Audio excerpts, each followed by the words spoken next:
Welcome everyone to a casted game for Age of Empires 4, and today sporting the northeast corner of the map playing in red, we've got beastyqt playing as the ayyubids, and battling against them today sporting the southwest in blue. I had to think about that for a second.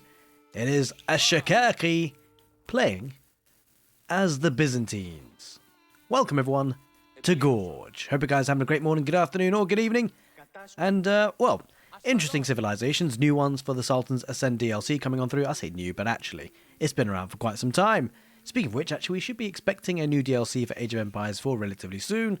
Pretty excited about that. New civilizations, possibly new campaigns. I mean, I've not always been a huge fan of the campaigns in Age of Empires 4, but I guess the campaign enjoyers might find some interest in that. Although, having said that, you know, the Sultan's Ascend DLC campaigns were a lot better, I felt, compared to the base game. So, yeah, I mean, actually, I'm definitely going to give the campaign a try if there is one. I mean, I have no idea really.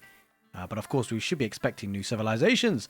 Comes at a time where Age of Empires 3 actually, she doesn't seem too happy about it, but the new Age of Empires 3's DLC, which was announced earlier on, I believe it was last year, has now been cancelled, which is an unfortunate thing for them, I guess, for the Age of Empires 3 fans. So yeah, I mean, it's a bit awkward situation, right? It felt like Age of Empires 3 was doing relatively well, but unfortunately not well enough for the support to continue in terms of downloadable content. Hopefully nothing like that happens for Age of Empires 4. I hope. But what we are going to be hoping for is for a banging game today. It's going to be the Byzantines versus the ayyubids. Two civilizations that do love to get the berry bushes because, of course, well, the ayyubids get extra berries on them when they do have the mill influencing them. And the Byzantines, they get olive oil from gathering the berries, especially with the Grand Winery, an extra 60% gather of the olive oil. So, really nice boost up for that. One thing I would say is a little bit awkward for the Byzantines is that actually on a map like this, having berries forward is quite rough. Not only because it's a point where your enemy can target, more importantly, longevity-wise, getting olive groves in a forward position like this leaves it very prone and open to being raided and attacked, right? Cutting off your food and olive oil income simultaneously, which is really not what you want.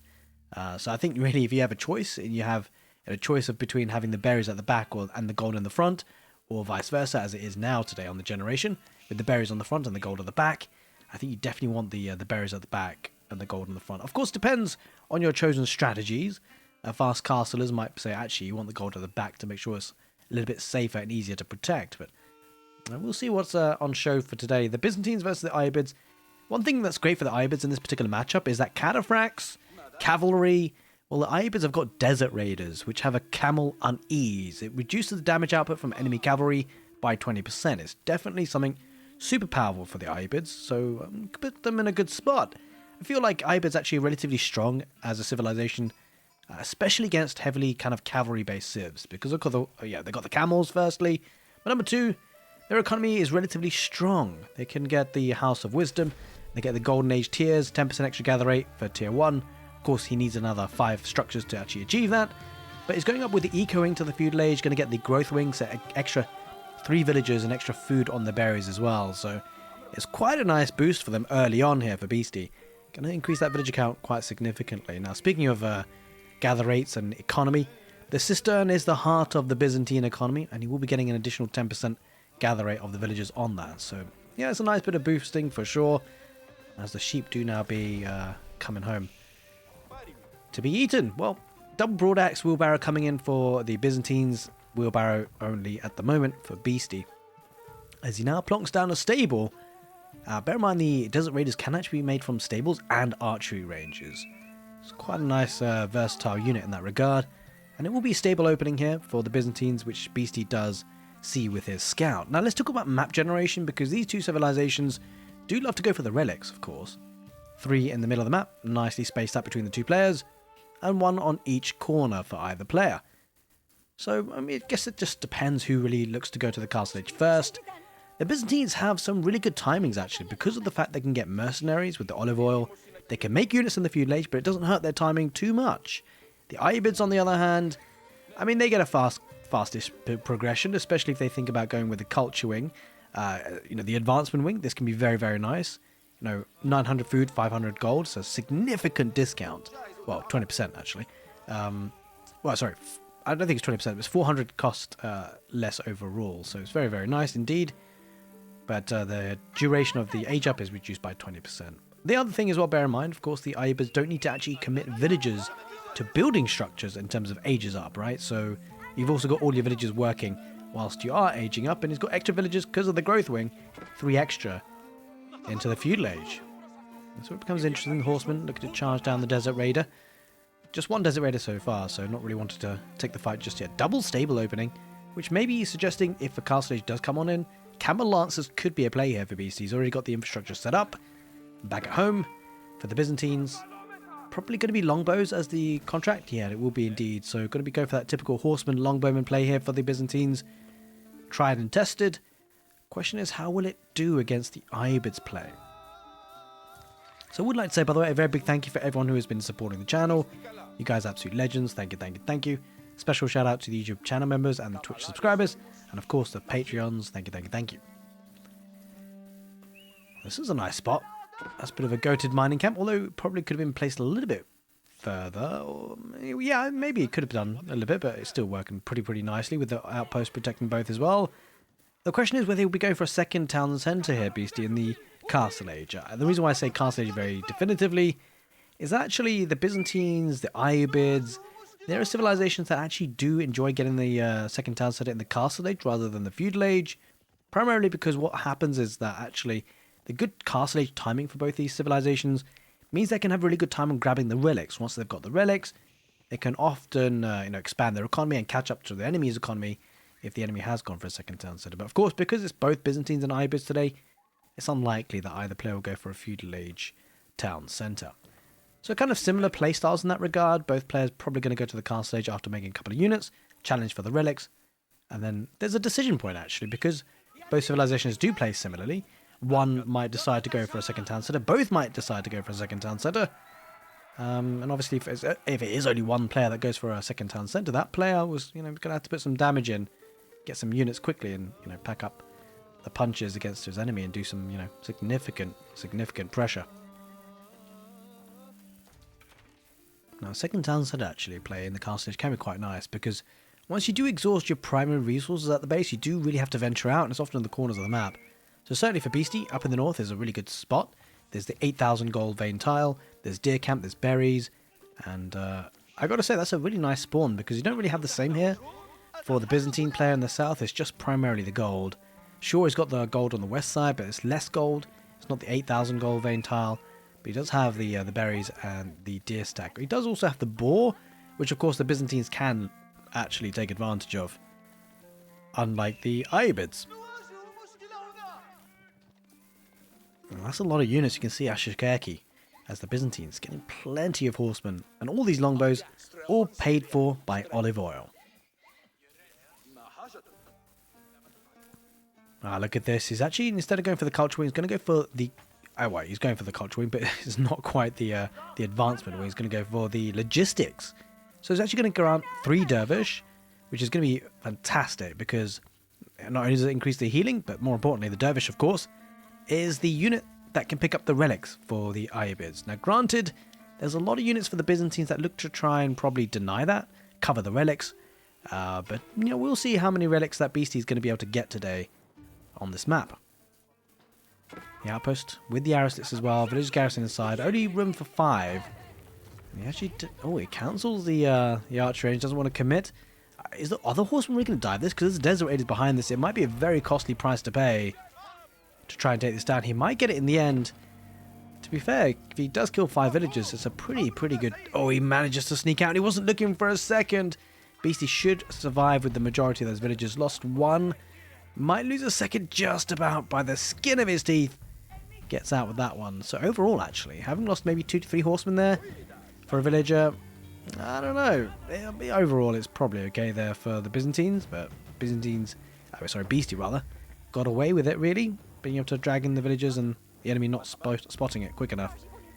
It'll be the Golden Horn Tower for the Byzantines. No real surprise there. It's a very powerful landmark. And of course, going for the assistant of the first hill for the gulping, for cavalry in particular, is not... it doesn't feel like it's ideal. Although, to be fair, he is going for horsemen. Adding in another stable too. Archer ranging is what Beasty's going up for. Probably going to get a lot of crossbows out of this. At least it feels like that's the army choice. Maybe cavalry lancers crossbows could be an option for Beasty, although he's not really on gold at the moment. Which is awkward, right? Because there's one thing getting to the castle age, one thing actually being able to leverage it by upgrades or premium units. But of course, the main leverage for the ayyubids and Beasty here today will be gathering those relics a little bit quicker. So I love the play actually that the Byzantines actually went for the gold, because it caused some idle time, but more importantly, it cut off the gold income for the ayyubids. So both players getting to the next stage pretty similarly, quick timing. Well, there's going to be a monk coming out, but it's going to take a while, 15 seconds. So the timing is there for Beasty to maybe pick up some of the relics. Going over the sacred site gives the notification, so the Byzantines will be aware of this. But if you can escape with a couple of the relics, it'll be putting Beasty in a good spot. Horsemen diving on the longbows. Desert Raiders getting the camel on knees. You can see the purple hue around those horsemen. Adding in a couple of lancers as well could be really dangerous. Adding archers. Beasty trying to snipe out as many of these longbows as possible. Now these are veteran longbows, so it's going to take a bit of time to kill them off. But essentially, feudal age army for Beasty apart from the camel lancers. Everything else still feudal age, not veteran. Down in the south, two horsemen going to chase down this dervish, most likely. But this fight was actually perfect timing for Beasty, because what it does, it thins down the forces for the Byzantines, means there's less units to snipe dervishes, although as I say that, this one will be taken down.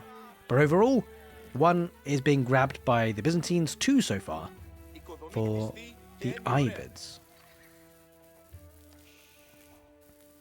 Now granted, the relic that has been picked up was the one that Beasty really should have got, but he's got it already deposited, so there's a good amount of income coming in already for that.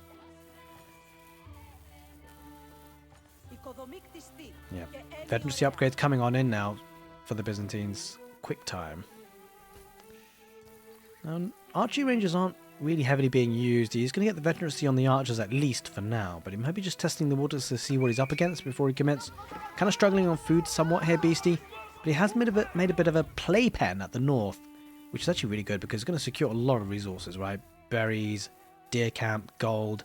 It's a real key location here for Beasty to protect. It's a key location for the Byzantines to attack.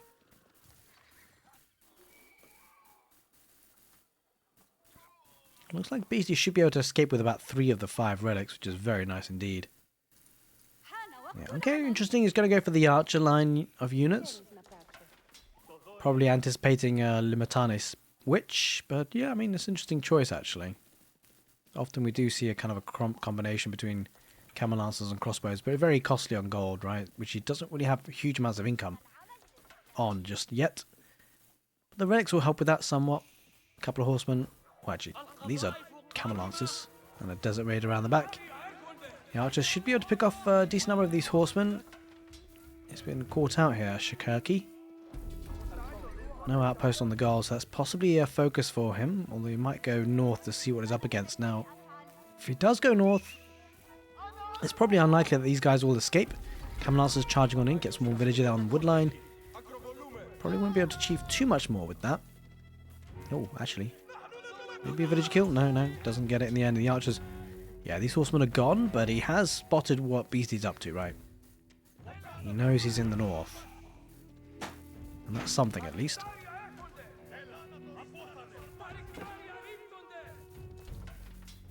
Yep, horseman will be taken down in the end.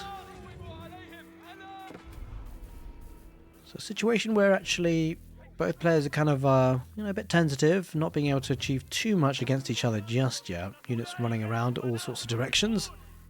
Beasty actually getting one more sacred site, so getting the rub of the green in terms of mid-map objectives. He's got 3 relics on 1 sacred site. And he's getting one down in the middle as well. And probably, yeah, I mean, he's going to get the one here as well, so possibly 3 relics, 3 sacred sites. Oh, Camel Lancer getting great value. Should be able to get another villager kill, or maybe not actually. The army is here now. Beasty decides to run away with his Camel Lancer. And certainly the right move if he can escape with it. Which he should be able to. Interesting enough, going for a couple of Mandranik on the ground. Not a bad approach if going up against a lot of longbowmen, but good thing for the Byzantines, he does have a couple of horsemen, right? It's probably the only natural counter to the Manganels or Mandranik these days. Springles, of course, completely changed.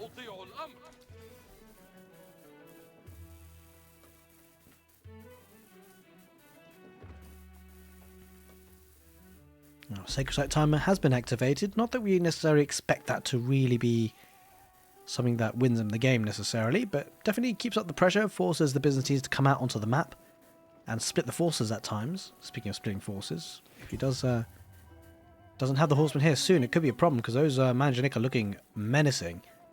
As the Byzantines mass migrate with the villagers, maybe go ahead, maybe on this deer camp they may be migrating to, but either way they need to get. This is a massive amount of idle time. Holy moly, that's 20 villagers, almost sort of a half to a third roughly of his economy. Not working for him yet. Thankfully he's got wheelbarrow, but it's going to take him time to get across. Manjanik deploy. Oh, this is interesting. This is the problem about having the olive groves on a forward position. I mean, to be fair, they're around the town centre anyway. There's not necessarily more forward than would usually expect. But the Manjanik and the way that they're targeted in terms of firing at the moment do so much damage to farms, or in this case, olive groves. But it looks like they will be sniped. Horsemen getting rid of them both. Limitane working on the cavalry that the ayyubids have got. A couple of Landscanisher added into the mix. They can't really get close though. Spread formation comes out as well pretty well here for Beasty. So it should be okay. Dervishes are down. Of course, the Byzantines will hold this. It's probably going to be just trying to micro this as best as he can here, Beasty. Just to snipe down as much as he possibly can.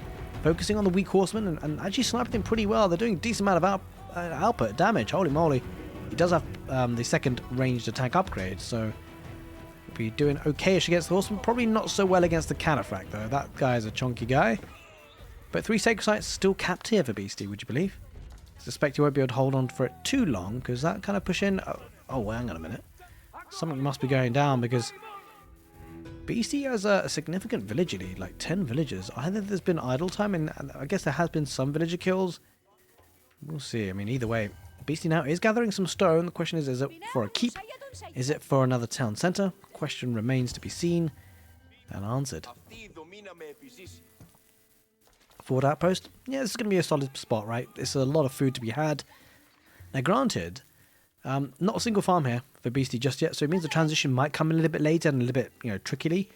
But he's on deer in the northwest as well, so he's going to try and keep up the military production for as long as possible. The Byzantines have a decent olive grove transition, so the smoothness of the army production will be there, continuing there for the Byzantines. The question is, can he make it count for something? Beasty needs to hold on, really, because he's going to be facing waves after waves, right? There may be coming a farming transition for him a little bit later. It'll be tricky to fully protect. He might lose the Manjanik, actually. Oh, good dodges there for the longbows. And the horsemen will snipe it. Unfortunately, Beasty doesn't quite have enough. At least he didn't have them in the right position to protect the Manjanik. Now he's going to have to back away. The Limitane with their shield wall means that they take a lot less damage from ranged attacks. But they are going to focus fire quite significantly. Camelancers dive on in. Now, Beasty will be okay in this situation, right? Because there's no siege. So this outpost is constantly doing damage to longbows. So I don't really know about this for the Byzantines. This is an overextension. He will be sniped and losing a lot of units for this. Of course, defender's advantage helps Beasty as well. He has caused a bit of idle time, but not huge amounts. Although these guys, that's quite a decent number of villagers to be fair, but they're pretty quick back out to the food again. It doesn't feel like this is a position that Beasty... I don't know if he can hold on to this. It's going to be tricky. I mean, I feel like the Byzantines do need to get a ram or two, or I should say a Siphon. That could take down the outpost and be a bit of a staging ground to mount an attack from. But yeah, I mean, slowly but surely the numbers are being whittled down. Of course, the Dervish actually really helps out in this scenario. He did go for that wing as well. Logistics, so the improved healing is working very, very nicely. Interesting, the Dervish actually give the passive Camelanese too. Interesting. I did not know that. Now the Camelancers do need to be careful. There's a decent number of Limitana, but they are being sniped by these archers. So Beasty microing this really well. If he takes down the Limitana, the Camels will be able to do the rest. But he's got to take them down because there's quite a few of them. Slowly charging on through. Longbowmen, despite their extra range, aren't really easily getting shots off. Oh, look at that. Second town centre here for Beasty. So he's going to extend that villager lead. And yeah, this is what the ayyubids do really well. This is what Beasty does really well.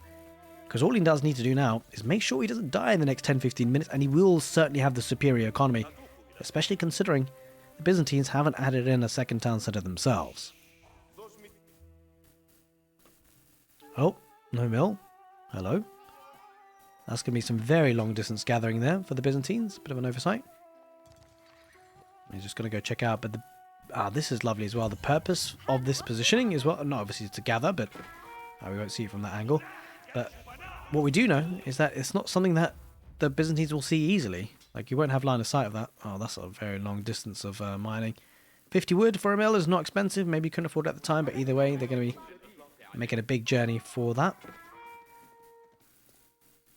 They're making a play for the sacred site too. In the middle, production builders coming up just to reinforce the fights a little bit quicker. Also does leave him a bit exposed though, because if he does lose that position, Beasty will lose some valuable production buildings, right? But he's not going to be banking on losing that position, I guess. And here come the farms for Beasty. Slowly but surely, take a bit of a transition. It means that next 10-15 minutes, I think Beasty just needs to make sure he doesn't die. Make sure that he just tries to keep his units alive for as long as possible to hold on any pushes. Now would be a prime time actually for the Byzantines to maybe attack. But one way you can defend nicely with low unit volumes, or when you're having a hard transition on farms, is with siege, right? You get wood, you get gold generally in the game, and he has a bit in the bank, and he's just spending it on the manganic. Which is going to be very, very nice for him for sure. Camel Lancers just chasing a little bit. Alright, Camel Lancers going to chase the Cataphracts away. So Beasty's holding on pretty well. But yeah, you can see here the Byzantines are really gearing up for a strong push. But it does put him on a bit of a timer, sticking to one town centre.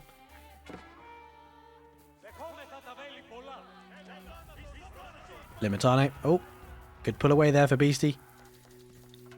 Could have been a disaster. Unfortunately, for the Byzantines at least, he didn't take the bait fully. Yeah, huge amounts of farm transition. Understandably so, because actually, if you was to look to get some static defences, this would be a really good spot to protect. A lot of wood as well, bear in mind, that could become relevant in the game. And it's continuing to make the farms there too. It's actually a curious position to be in as well, because when you think about this situation, if you're going for a second town centre, right, having your economy split away from, say, an all-in push is quite nice, right? Because then it means that actually your enemy, he has to make a decision. Does he go for the landmarks? Does he go for the primary base? Or does he go for the secondary base, which is essentially in the north? And so, with that in mind, if he does get hit in one spot, like you can imagine, if he's being hit at home, and if his farms are all around his town centre, it gives just one focal point for the Byzantines to attack, yeah? I mean, bear that in mind, because... Oh, well, tell you what to bear in mind, the massive mangonel shot, as it wasn't as big as maybe it could have been. There are only, well, there are 4 manganic there. That was a bit underwhelming, I've got to say, considering the number of them. Cataphracts are going to charge on through. We talked about horsemen being a counter to them. Cataphracts can do pretty well with their charge attack through the units. Magic numbers are starting to do it, but massive shot there on the longbows. Still though, good numbers, and I think Beasty might need to back away from this fight, because he's going to lose everything otherwise. But yeah, just to reiterate that point, having farms around the capital town centre and the House of Wisdom gives one focal point for the Byzantines to attack. But in this scenario, Ashikaki has to make a decision. Does he go for the production around the base in the middle? Does he go for the economy in the north? And that decision, no, has been forced out by Beasty considering his second town centre placement. And the position of his farms too. Speaking of which, he's placing a couple more down at the back. Right at the back. Now, of course, the second town centre placement is going to be prime location to get the villagers quickly onto a resource as well. That's probably the primary reason for putting up a town centre in the north like that. Just a byproduct benefit of being able to spread the economy. Only one manganic. It's going to be sniped by the horsemen, no doubt about it. This is a good number of longbows and limitane as well. The shots aren't working for these manganic, I gotta say. Landscanish added into the mix as well. This is a fight that actually I think Ashikaki should win quite heavily. Beasty's had to tie up a lot of food into his villager production. Granted, he does have a bigger economy, but a lot of the economy is idled. This is a really strong push coming in here for the Byzantines. Limitane, longbowmen, horsemen. Although, granted, there aren't that many horsemen remaining. Beasty, has he bought enough time though? That's the big question for his economy to kick into making military. I feel like he's still about 3-4 minutes away from, you know, having a critical mass of economy and army. It doesn't feel like he's got that time. Because look at the Byzantine numbers. It is looking solid. So many longbowmen. 37 longbowmen currently on the field. All paid for by olive oil. Bear in mind as well, 2 relics inside the Grand Winery means that they are gathering olive oil rather than gold too.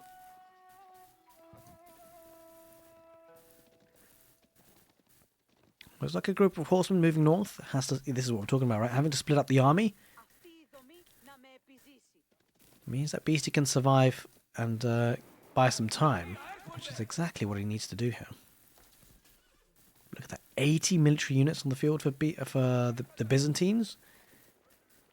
No Siphons. I feel like that's a bit of a... I mean, obviously we got full vision, right? So we can see exactly what's happening. And Beasty's just trying to drag in some army down the south. And to be fair, the Byzantines are taking the bait for now. Adding a couple of Siphons and a push down the middle could be devastating. But the lack of siege is very apparent here for the Byzantines. Might even lose a couple of villages to these horsemen. These are kind of throwaway units here, ultimately for Beasty, although he's not going to throw them away. Keep them alive for as long as possible. And good premium units here for Beasty to chase away these horsemen. Yeah, but this is all delay tactics, right? This is allowing Beasty's economy to really skyrocket and work its magic. An extra, well, more than 30 villages as it happens. Now, of course, each extra villager is a little bit, a bit more boosted, a bit more juiced up here for the Byzantines because of the cistern. 22% extra gather rate on them. But actually, overall, considering, the ayyubids do get the 10% from the House of Wisdom and the Golden Age, it's actually not as big a deficit as you'd think. At least at first glance. Villagers going out to stone. Some static defenses could really help out Beasty's situation. A couple of camels diving on in. Actually, surprisingly, getting a decent amount of value. Chargers come out for them. He's killing a couple of villagers. But on the other side of things, look at this army. Huge death push. Now, we talked about siege. Now, granted, there's a lot of torch damage coming out from these melee units, right? Going to take down this mosque in no time. Cuts off the gold income that way. But the good thing for Beasty, he's got plenty of gold in the bank anyway. But if you can take down these production structures, it's going to be a problem. Maybe he doesn't need Siphons in the end. Couple of horsemen being chased by a Limitane. One horseman on the right side getting some value. So still keeping units on the field here, Beasty. I mean, ultimately they might as well do something, right? Because they're not going to be able to take this army head on. Not yet, anyway. And he's losing some critical production buildings. This is looking dicey. I mean, Beasty has to replace these back here somewhere. Otherwise, it's one thing having economy. There's another thing actually being able to do something with it. It needs the production. Horseman diving into the main base, looking to get some raiding value, and he might do so. But the town centre going to be torched down, and I think Ashikaki, that means there's only one more landmark to take. Granted, it is the House of Wisdom. It's a pretty beefy landmark. 12,000 HP. It'll take some time to get through for sure. 3 Maginik deployed. The Byzantines backing away for now, at least. Good raiding value. Oh, he's not spotted this, so some villagers certainly will go down. On the wood line, at least. Oh, he's not spotting it. He's focused up front. These 2 horsemen, they're getting so much value. Still killing villagers. Now, the town centre might deal with this, although the camel lancers be pretty happy about diving there. Not a problem at all. Going to push him with the army once again. Keep goes up a little bit close to the House of Wisdom, but, I mean, to be fair, we'll get some value. 3 Maginik is going to go for the army. Understandably so. Limitane brace. There's a lot of cavalry. But that's a lot of Limitane. Maginik getting good shots off. The 2 horsemen still getting value on him. He's losing so many villagers.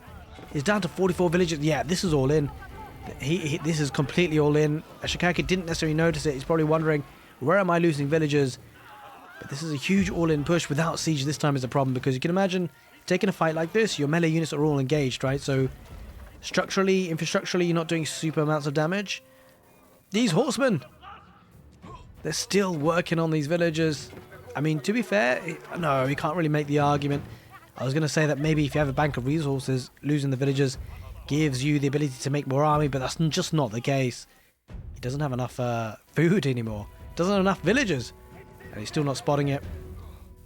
Yeah, but this is certainly an all-in push now. He's got to go for the House of Wisdom. But now it doesn't all have that many units that can do torch damage. This is not looking too good. Bear in mind, it does have 5 fire armor too.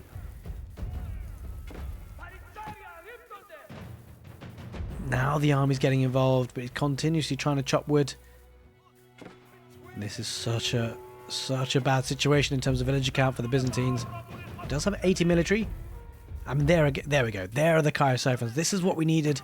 It feels like we needed them earlier. We need everyone hands on deck. It feels like you might as well just Control Shift A everything. Bring all the villagers too. Back behind this. Where is his army actually? Very few units.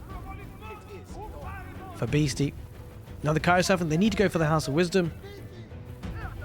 It makes sense to use the ranged units here for the Byzantines to go for this, but the villagers should be there too. They really should.